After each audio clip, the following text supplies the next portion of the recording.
Take two.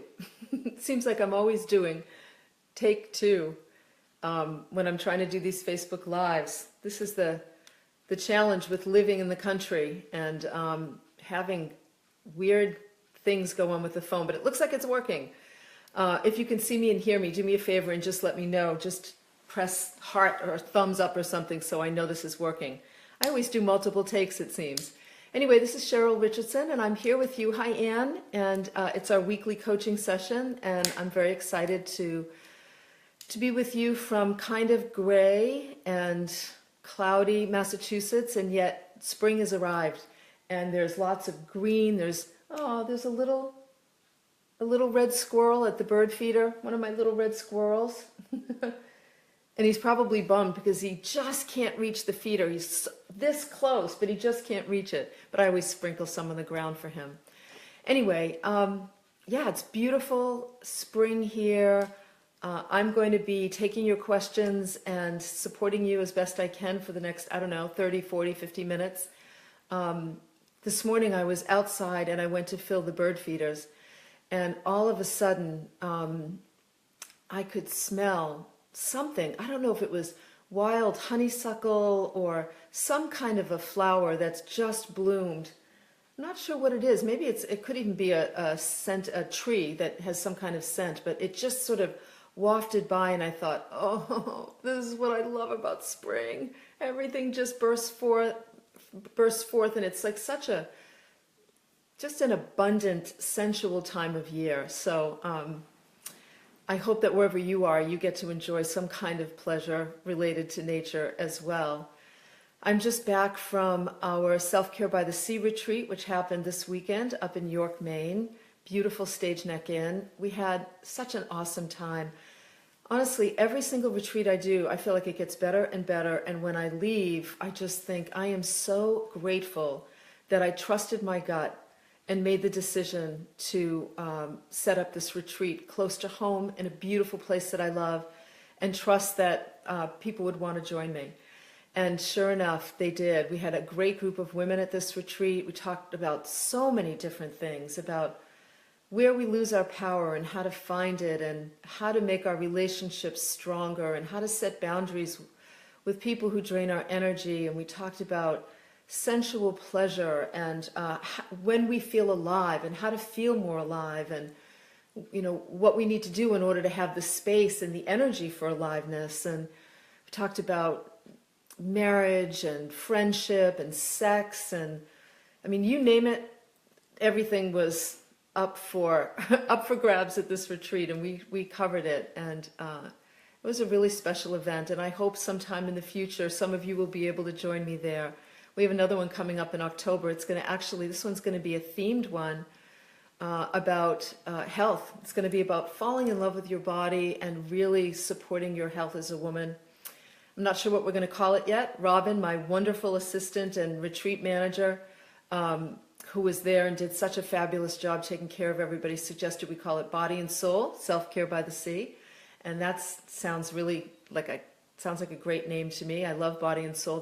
That name's been with me a long time, in a bunch of different capacities, whether it's speaking at a Body and Soul conference. Hi, Shelley. James. Hey, James. Okay, I just have to stop and say, James, I got your email. I've not responded to you yet because I've been very busy.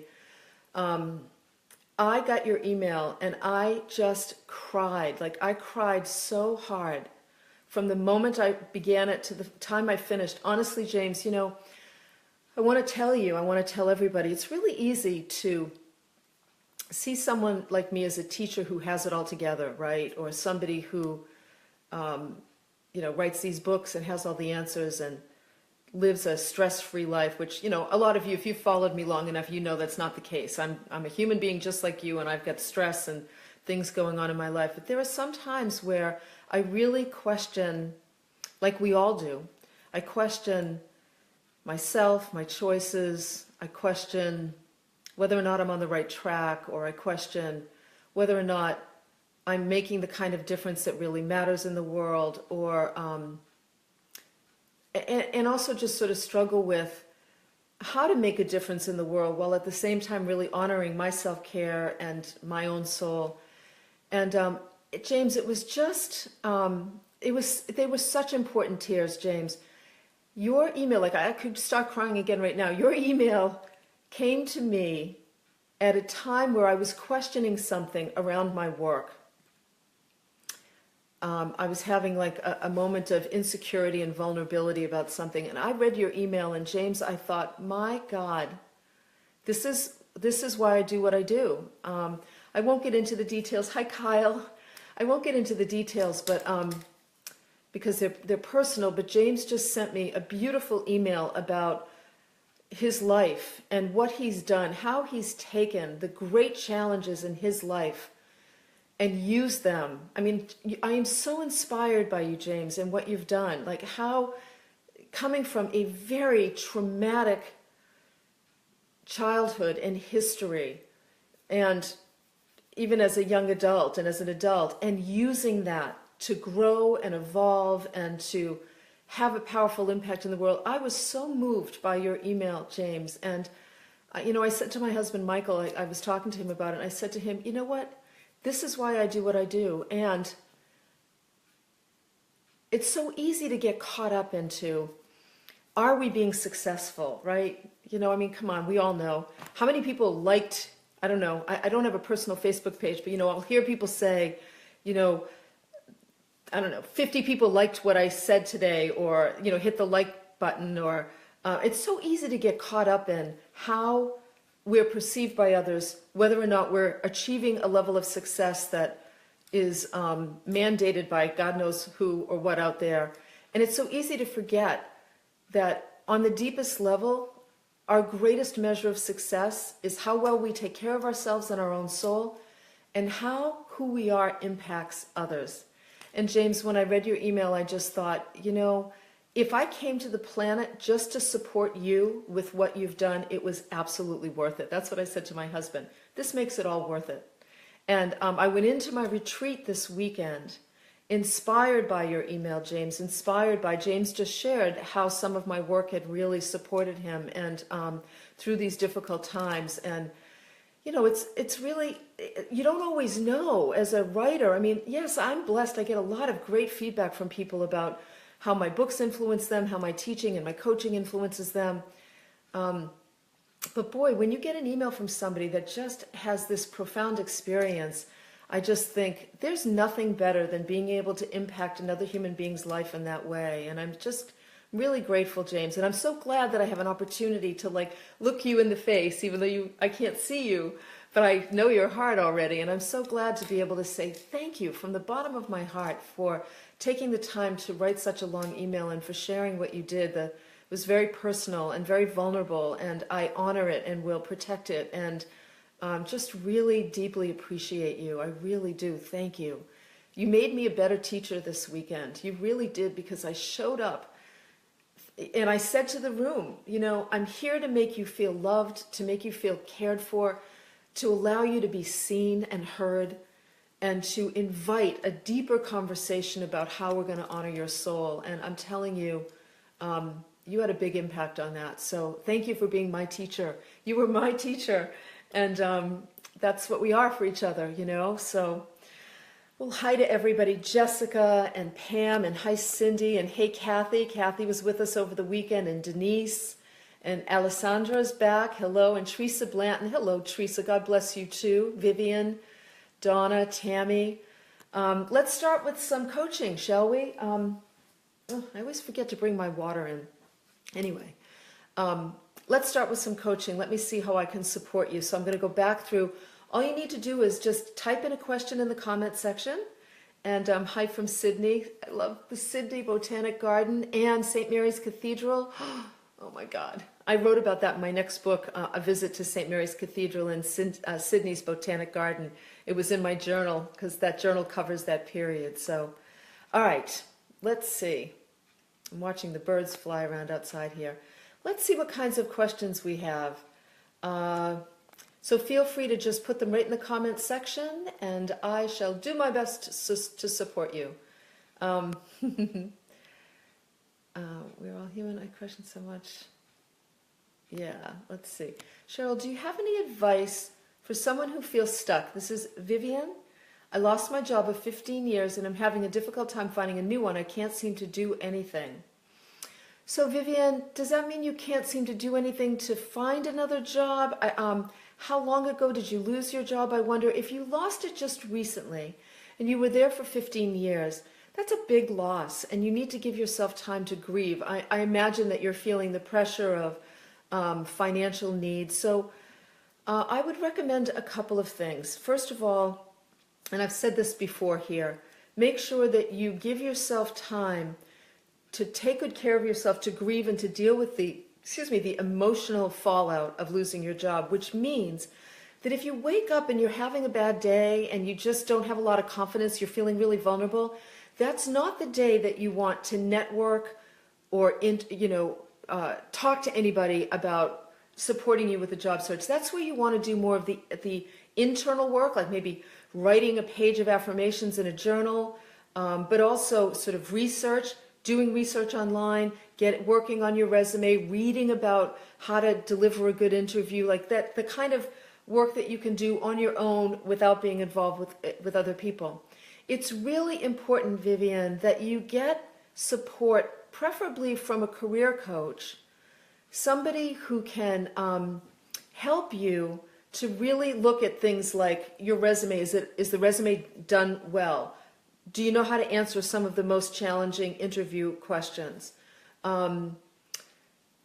Everybody needs to know that 90%, and this was just confirmed, I was just at a meeting last week with several employers and several coaches who work in corporate America, and they were all saying that about 90% of our new jobs are found through networking. Now, some of that is through people you know who give you ideas, and some of it is through people you're introduced to by people you know, who also give you, make connections for you and give you ideas. So it's really important that we do the self-care work that allows us to go out in the world and meet people feeling confident and strong and excited. You know what I would also do, Vivian, is I would make a list. I would start to make a list. Let's make this a daily spiritual practice. Every day in your journal, I would like you to either make lists of accomplishments in your life, successes you've experienced, qualities that you really love about yourself. One assignment would be to go to 4 or 5 friends or family members and ask them to specifically tell you 3 or 4 things they really love about you and include that in a journal. This is great. Again, this is great, that sort of inner work when you're not out in the world. Also in the journal, taking a look at your last job. What are the things you loved in that last job? What are the things you couldn't stand? All of this begins to, number one, it builds your confidence. It reminds you, it's so easy to forget our strengths when we've lost a job. It's so easy to feel less than. Most human beings, generally speaking, when we go through a crisis, we go either one up into grandiosity, which is, who do they think they are? I'm the next best thing to sliced bread, and they're idiots for letting me go, and they're going to figure it out because, I'm the best thing that ever happened to them. We either go to that one up into grandiosity or one down into shame. I'm a loser. What did I do? I'm never going to get another job. I suck. I made a mistake. And so the energy starts to go down and inward. And both are just responses to trauma, or responses to loss, or responses to surprise. Maybe you were surprised. You didn't know you were going to lose your job. Most people go one down into shame, not one up into grandiosity. So, Vivian, it's so important to take care of yourself. And the exercises that I'm giving you are great ways to remind you of how special you are and that you have skills and qualities that an employer is going to love and want. And yes, you can also do research online, looking to see what kinds of jobs are available online. But remember, just applying online, everybody remember this, just applying to jobs online without following through, without looking to see if you can find somebody who works at the company or know somebody who works for that company so that you have a tangible human in, you're going to set yourself up to fail. You're going to be sending out resumes, people aren't going to respond, and you're going to think it's about you when in fact you're not going about it the right way. So Vivian, if you send an email to chris@CherylRichardson.com and ask her to send you Jessica Sweet's information. Jessica Sweet is a coach. She's at Wishing Well. Can somebody look that up for me? Just Google Jessica Sweet plus Wishing Well, because I think it's wishingwell.com, but I'm not sure. Jessica's a really great career coach. I used to always recommend Dan King, who I loved. Dan had been doing it for years, and he's now retired, traveling the world, and he deserves every minute of that because he's such a great guy, and he was such a supportive partner to people. But Jessica Sweet, Wishing Well. Vivian, look in the comments. Somebody will find it for you. And I'm also going to just make a note. So I'll include it in the, I'll include it in this post after we finish so that you all can find the resource if you need it. She's a very, very good coach. She's also a therapist. She's both, which is kind of cool. I like that you get both of those. So I hope that's helpful, sweetheart. And just remember, you're really special. You have something important to offer. You need to keep reminding yourself of that. Use the exercise I talked about and repeat them over and over and over again. Just keep doing really great exercises in your journal. Let's see.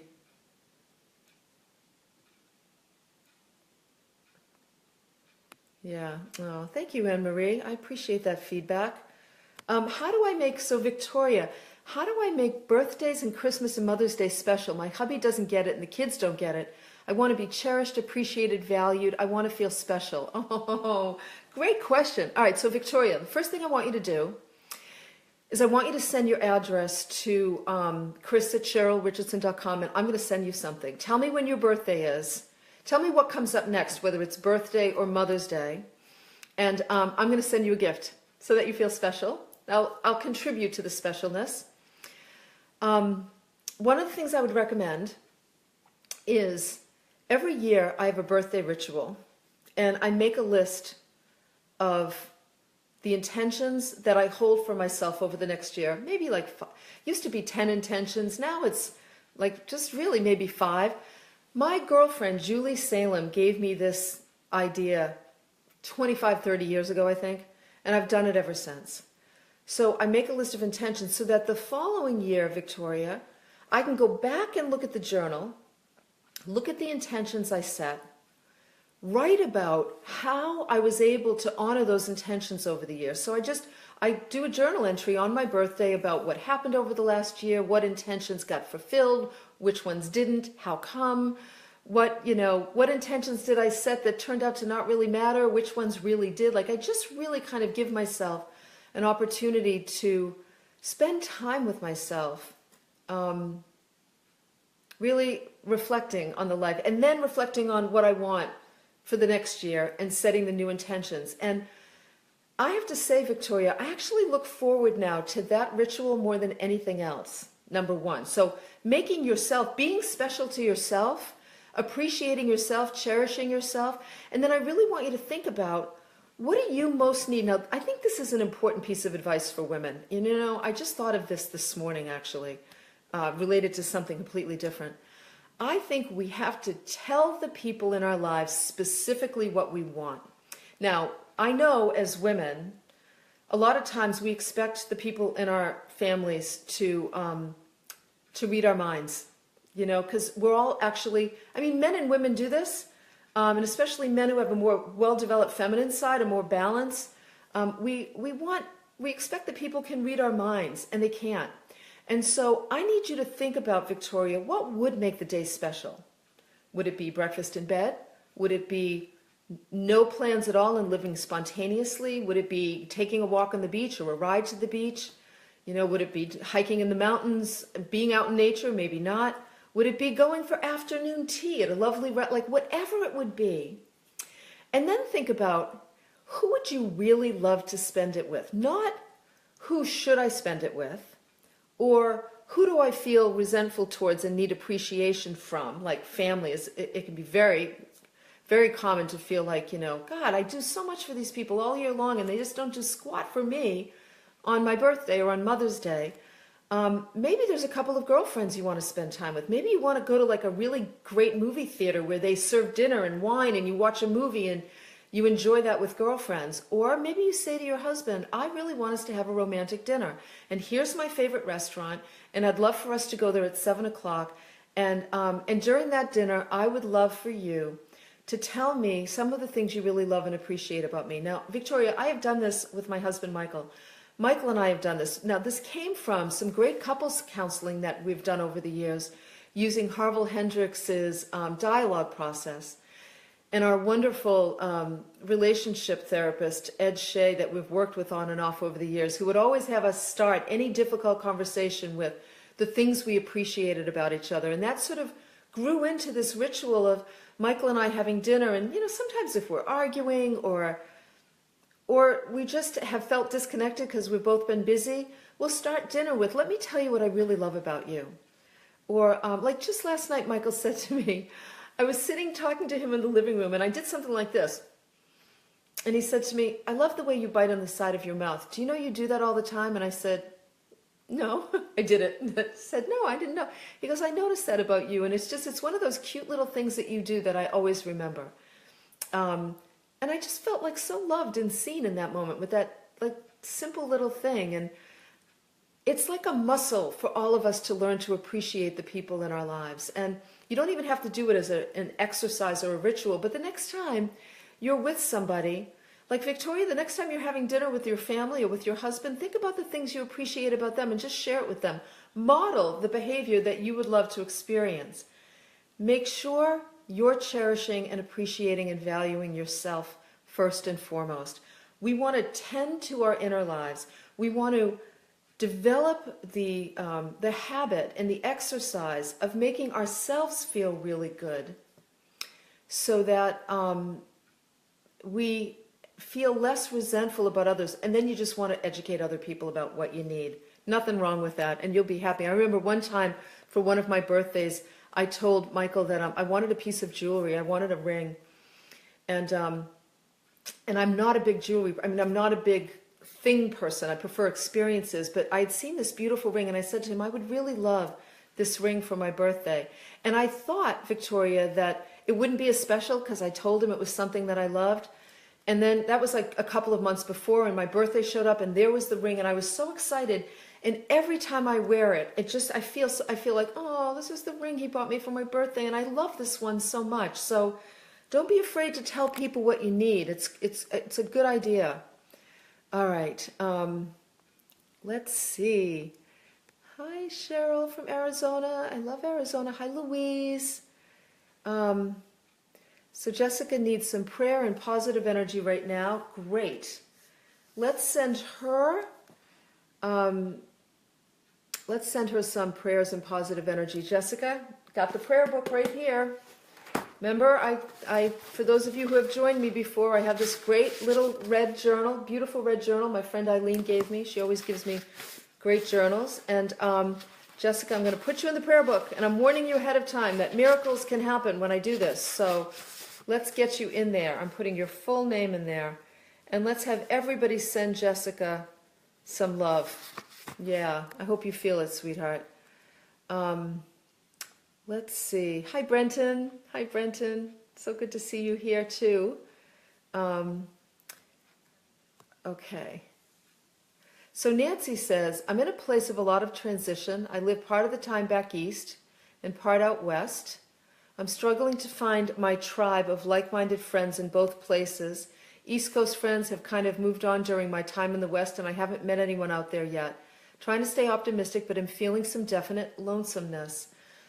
So Nancy, one of the things you can do, if you want, is you can, in the comments section, you can just put where you are from when you're on the East Coast and the West Coast, and let's see if anybody here, we've got a lot of people here on Facebook Live, let's see if anybody's close, and if they might want to connect with you.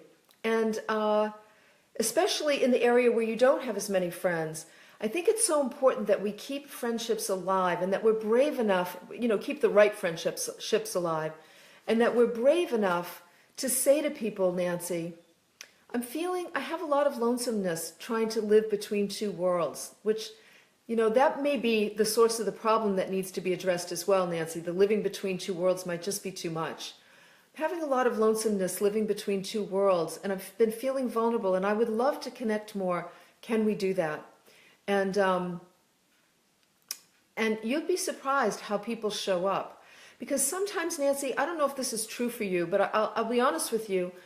Sometimes in my workshops, there are people who will talk to me about feeling lonely or feeling disconnected or, having a hard time forming and keeping relationships. And what I see about their energy, because I view the whole world from an energetic perspective, and this is, my first line of coaching now is really through energy, first and foremost, paying attention to the energy and what it's saying to me. Sometimes I'll see in their energy that there's a kind of closeness or walled offness that's really fueled by fear, like, what if nobody likes me? What if nobody wants to connect with me? But it comes across as a bit of detached or walled off or disconnected, which doesn't necessarily invite people in. So Nancy, I would say to you something I've also learned in my own life, and my God, I need to consistently remember this and practice it. The more you can be vulnerable, your vulnerability will draw toward you people who will love and appreciate you and appreciate your humanness and your authenticity. I mean, in a lot of ways, that's what we experienced this weekend at the retreat. My job is to create a safe place for people to show up and be exactly who they are without pretense or managing the perception of others, and really feel safe enough to let all the defenses drop so that they can connect with people in a really just beautiful way. And so that's one of the things I would say to you, Nancy, is to really let people know you're lonely, and let your husband know too. Let him know you're lonely. Maybe the two of you need to have a conversation about this bi-locating situation and see if something might need to change. Okay. So Victoria says, hubby says that not much was ever done for his birthday or Christmas. I do lots for him though. Of course you do, because you're giving him what you want. He says it doesn't matter to him. It probably doesn't matter as much, and doesn't need all that. Am I being a child? No, of course you're not being a child, Victoria. We all want to feel special. That's just normal. However, if you get really angry about it and kind of bratty about it, then you're probably going into a regressed place where the little girl in you is feeling unseen and unheard, and she wants your attention, Victoria. First and foremost, she wants your attention. Okay. All right, let's see who else we have here.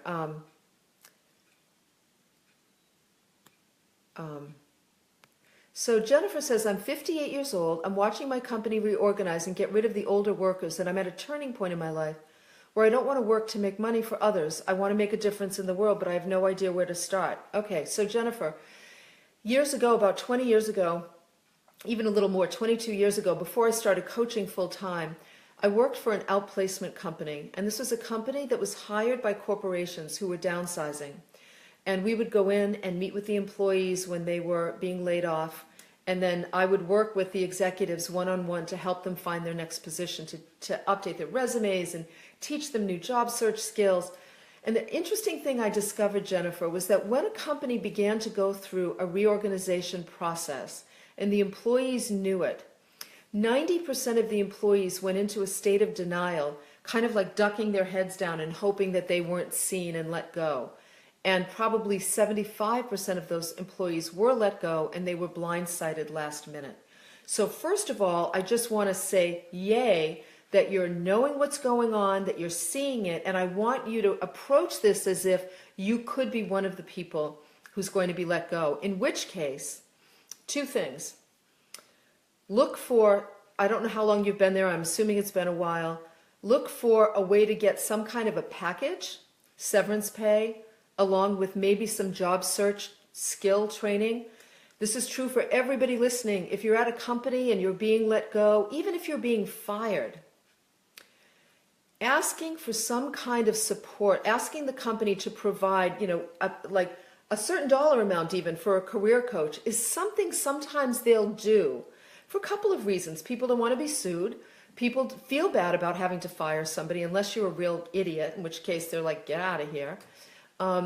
And most people have good hearts, and they really do want you to be able to move on and be happy in your next position. So be on the lookout, Jennifer, for an opportunity to get what we call a package, or to get some severance or some career counseling. It's great that you want to maybe work for yourself. I would make sure right now, while you're still employed, you do everything you can to get your finances in order. Make sure that you even see a financial planner. I often recommend Melissa Sweet. I recommend her to everybody. melissasweetmoney.com. melissasweetmoney.com. She is a fee-based financial planner. In other words, you pay a fee. I think the top fee is $150 an hour. And she will look at your whole financial situation, your retirement, your debt, your income, and help you to make a financial plan. I've referred her to hundreds of women who have just raved about her. And she also gets the whole law of attraction. So she handles the kind of practical money stuff with the metaphysical, energetic attraction piece. And she's really, really good for providing. Thank you. Somebody just put the website there. She's really great for providing grounded, solid financial advice. And she works via Skype and by the phone, so anybody can work with her from anywhere. I've referred people from other countries to her, and they've been so grateful. So getting your financial house in order. And then in terms of, Jennifer, in terms of really beginning to figure out what you might want to do next, I would start by, send an email to chris@cherylrichardson.com. Tell her that we spoke on Facebook Live and that I want to get you the Finding Your Passion audio program. That might be a really great way to help you start exploring what you feel passionate about at this time in your life. What's awesome about this, Jennifer, is you're 58. You are now entering a really wonderful, rich, deep, sensual, sexy, great, awesome time in your life where you get to call the shots and you get to decide what you want and you get to begin preparing yourself to do work that you're excited and passionate about and that also makes you even more money. It's another book I would recommend, Choose Yourself by James Altucher. Choose Yourself. I think that's what it's called. I'm totally spacing. Yeah, Choose Yourself. James Altucher, Altucher. I'll post that as well. I'll also put down Melissa Sweet after we're done. James Altucher's Choose Yourself is a really inspiring book, Jennifer, that would be perfect for you right now at this time. I love his book, and I think that would be really incredibly helpful. Okay. Cheryl says, since my dad died, I've lost my desire to keep up my healthy ways. It makes no sense because he suffered from cancer so badly. Any insight? Yeah, Cheryl, it's called grief. And oftentimes, if people don't have a solid health routine in place before they lose someone, they really lose it all. They lose the kind of the practice and the desire to take care of themselves. Even if you did, grief is emotionally and energetically draining, especially because we don't value grieving in this country. So we don't give people the space to grieve. We don't give people the time off that they might need, the downtime. We don't give them permission. And I'm giving you permission, Cheryl. Anything you can do to just do the bare minimum if you've got to go to a job, which I'm assuming you do, and just looking for one thing you can do to take care of yourself right now instead of, a whole bunch of things. I would say this: green vegetables and walking. What if you just said, I'm going to do my best to eat green vegetables every day, and I'm going to walk, even if it's for 10 minutes. And I'm going to use that time of walking to think about my dad and to let myself cry if I need to cry. Sometimes what I do, and I think this is a really great practice for grieving when we lose someone we love, I like to go out into nature and I imagine that I'm taking a walk with my dad and I ask him to let me know he's with me. And I'm not looking for a thunderbolt from the sky. Certainly don't want that when I'm walking. I'm not looking for, a red cardinal to fly in my path, although sometimes I get those. And my mom started to get those. But I'm just looking for a sense of peace. I'm looking for a moment of beauty that touches me in some way. I'm looking for the opportunity to remember that life is so much more than this physical existence. and I feel his presence with me, and while I'm also taking care of my body. Those things would be good. Cheryl, if you find that you're losing your appetite and wanting to sleep a lot and just not able to motivate yourself, and it lasts for 2 weeks, please, please, please get yourself some support from a good grief counselor. Some people wind up in a formal depression as they're going through grief, and they need help.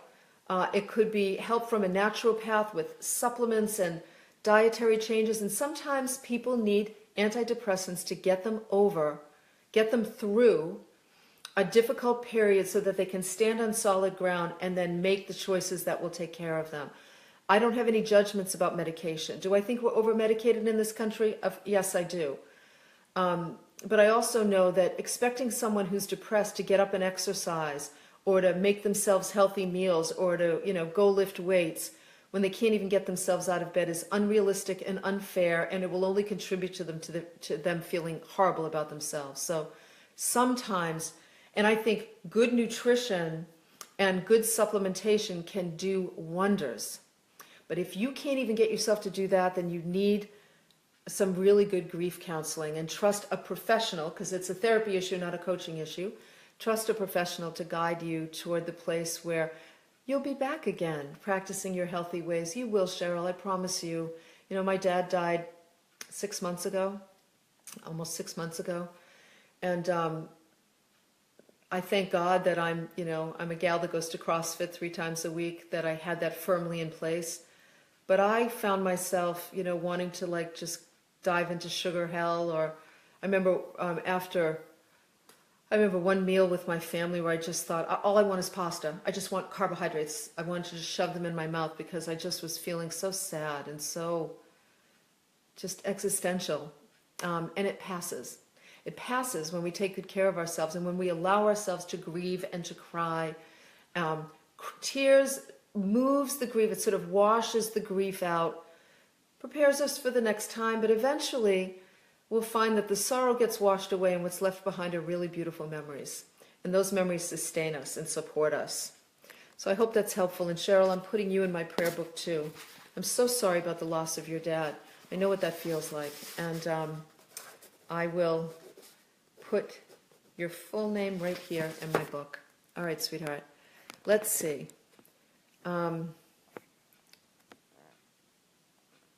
Yeah, Patricia, you're right. So she says, I need encouragement after job hunting and getting declines after each in-person interview. I think I stink of depression and paranoia of age discrimination. Okay, that's a pretty powerful statement. And you probably, you know what, if you can, I'd contact Jessica Sweet, the resource that I talked about. Having somebody that you can talk to that can really help you work through that, I think would be important. If you are desperate, you need to look at why. Is it financial desperation, in which case you probably also want to be talking to maybe your accountant or a financial planner or something to just help you, or if you can't afford those, because of course if you're really in tough financial straits, also be looking at the resources in your community that are provided for people in tough situations. I have used those resources myself, Patricia. When I was in my late 20s and I was building my business and I didn't have a lot of income, I went out, I applied for jobs. I didn't want to do it, but I applied for jobs. And I ended up having some medical issues that I had to have taken care of, and I had no medical insurance, and I used the support that was available in my state for people who didn't have medical insurance, who could get care, and the state would cover it. And I'm so glad I did. Our taxes, that's what our taxes contribute to. And so when it comes time for us to need that kind of support so that we don't feel alone and desperate, we need to take advantage of that as well. And I say this all the time. Employers now are telling me that they're more and more comfortable with hiring older workers because they're dependable, they're experienced, they're polite, this is the things they say to me, they're reliable, they show up on time, they take the job seriously. So this stuff's in your head.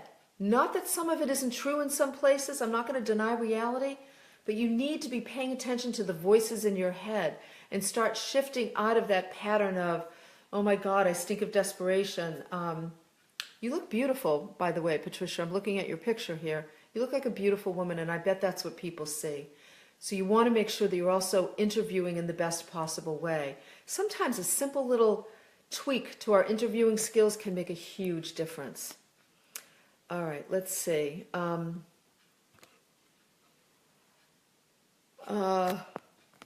gonna just yawn here for a minute. Okay. Yeah.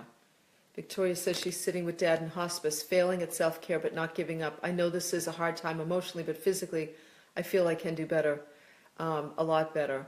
Yeah, just, I just gave advice, and I want you to listen to that as well. Be present for your dad. Sleep, eat well, be present for your dad. That's the most important advice I can give you right now. Don't worry about the physical stuff. There'll be time for that. Just eat as well as you can and be present for your dad. Trust me, you'll be happy you did.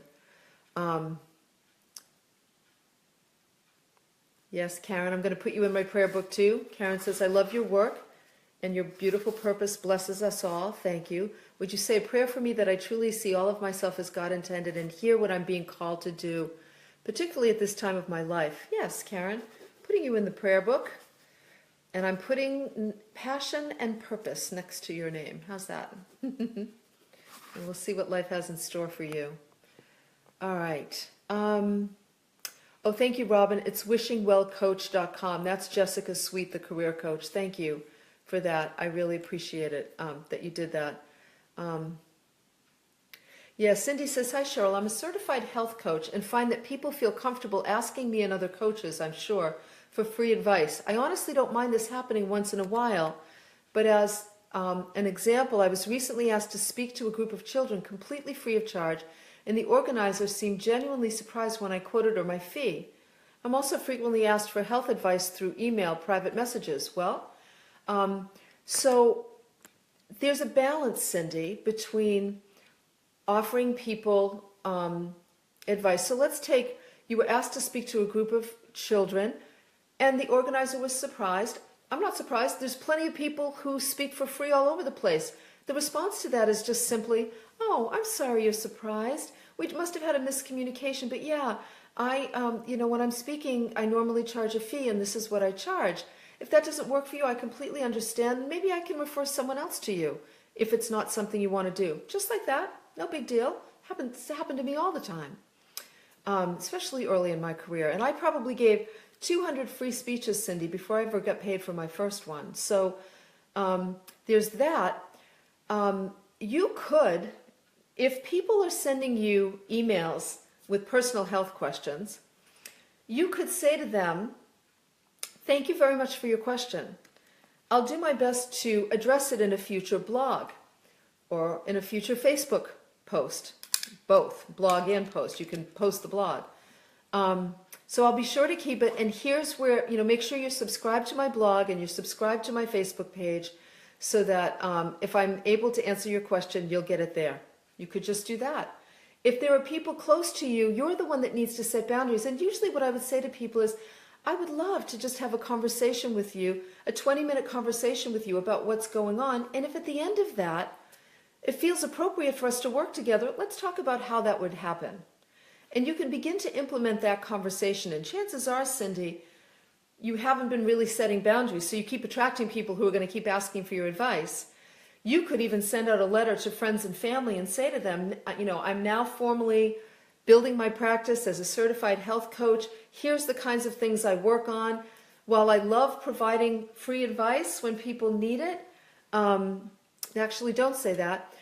While sometimes you could say in this letter, some people may not be ready to hire a coach, but they've got certain health issues. You're welcome to send an email with questions you have, and I may address them in a future blog. This could be a great way to build your list and to build a following. And if you'd like to work with me, here's how we're going to work together. Something like that, I think, would be smart and helpful. So Jessica says, my question is this. I hope that's helpful, Cindy. My question is this. I'm dissolving a partnership and my partner is very upset about it. She's acting out in inappropriate ways. How can I support myself on my decision to end the partnership in the coming weeks? I'm not one who likes to hurt people's feelings, but the feeling to move on is strong. So I'm assuming this is a romantic partner, Jessica. I'm not sure. What's really important is to recognize that in order to honor your soul, you're probably going to hurt her feelings, and you're going to have to make peace with that. That's your business. What you don't want to do is give mixed messages. And sometimes when we're ending a relationship, the reason first of all, chances are the other person's buttons are getting triggered. Very young feelings of abandonment are getting triggered, and that's where the inappropriate behavior comes from. What will fuel that are mixed messages. Talking to the person when you've ended the relationship, offering to help, or the infamous, let's be friends, and then trying to go right into a friendship, which is nearly impossible, and I don't really think appropriate for most people.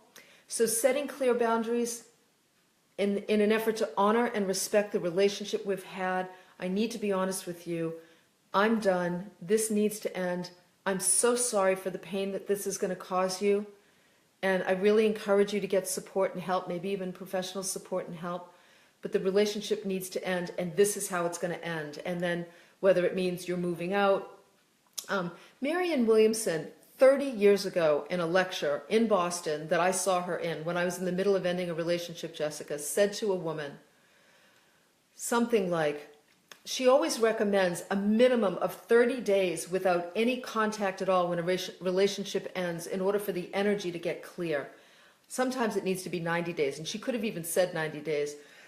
I don't remember for sure, but I really believed and agree with the idea that we need to separate the energies and give the other person a chance to move on and get the support that they need.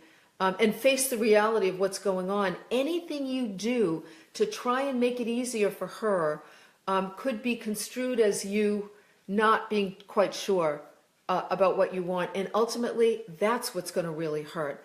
She needs to get, this is serious, you're not changing your mind, you wish her the best, and out of respect for the relationship, you're moving on.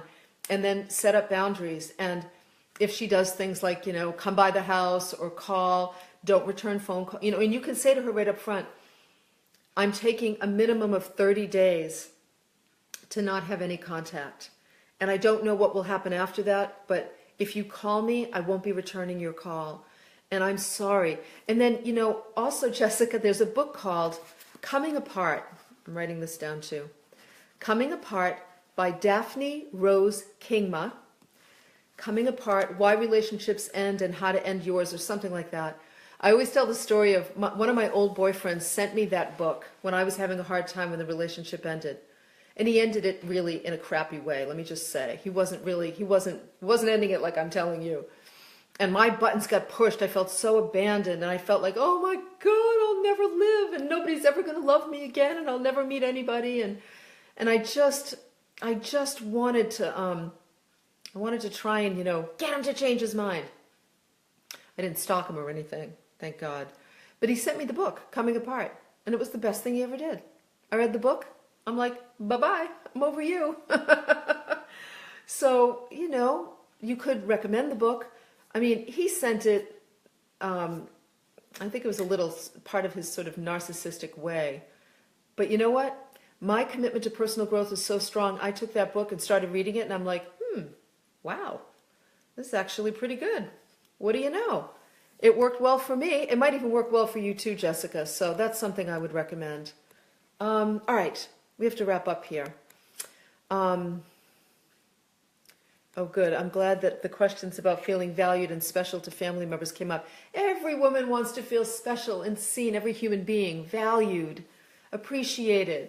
We want to know that our birthdays matter, or that our Mother's Day or Father's Day or Christmas, and not only that, but we also set up so many expectations around those holidays that it sets people up too, I think. But remember, one Valentine's Day I was single by myself, feeling lonely. Oh, no nobody's ever going to love me. And me and two girlfriends made a decision. We were all going to go out to dinner. We were all going to buy ourselves a Valentine's Day present. We were going to have a gift wrapped. I bought myself a beautiful a Celtic cross with an amethyst stone. I remember. I have it somewhere. And we all went out to dinner with our gift-wrapped gifts, and we opened them and celebrated Valentine's Day and loving ourselves. And it was awesome. We had a great time. All right, everybody. Let's see. Lots of people. Thank you, everybody, for being here with me. I think I'm going to wrap up now because it's getting close to 1 o'clock. Let me just say that I will, as soon as this uploads, I'll go in and edit the post, and I'll put the resources that I talked about. And if I forget one, just make a comment. I go back and look at the comments later on. I'll be here again next week. I'm going to make it a weekly, as much as I can, a weekly habit. If you are not, please subscribe to my weekly newsletter because I always post the Facebook Live sessions in there. So CherylRichardson.com, or just look right up. Look. See that blue sign up? You can sign up right there. And we're going to be posting information about the next Self-Care by the Sea retreat. It'll be happening in October, the weekend of the 21st. It's going to be a different one. And I have a special guest that I really love, and I think women are going to really love her too. And then don't worry, guys, because I'm now talking about a retreat. Next year's retreat was going to be in April, but we changed the date to May. And May 18th and 19th, because it'll be warmer and spring will be more in bloom and it'll be prettier. And I just thought, I love beauty, and I want all of you to appreciate the beauty that's around here. And we're going to be talking about health, body, falling in love with your body, and taking good care of your health so that we all live long, vital, beautiful lives. So yeah, that's it. I will be with all of you next week again. I'll put the date and the time in the newsletter. Comes out on Sunday nights usually and gets posted here on Facebook Sunday nights. In the meantime, thank you. I love you all, and have a really, really fabulous week. Enjoy spring if you're in the States, and if you're not, enjoy winter wherever you are. Just enjoy yourself most of all. All right. Thanks, everybody. Bye.